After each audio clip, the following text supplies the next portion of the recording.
Salson nace como un deseo de integrar todas las artes a través de las artes plásticas, a través del dibujo, de la pintura, pero también hacemos un guiño a la música y a la danza. Entonces intentamos hacer una campaña que integre todas las artes.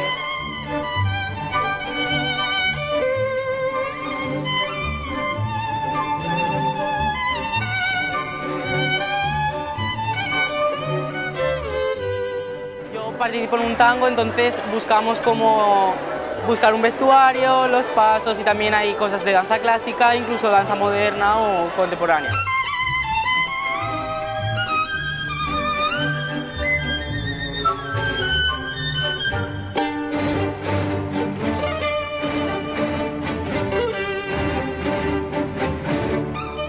Para fusionar la música y la danza, y pensamos en hacer un piano que está ahí y que del piano salieran unas líneas con bailarinas y siluetas por ahí.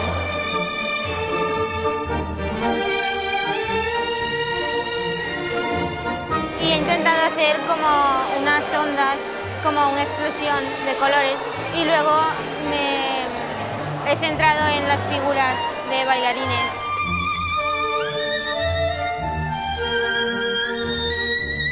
Que el movimiento cultural y la educación desde la base incitan a que haya más movimientos culturales y que cada vez la educación y la creación sea mejor.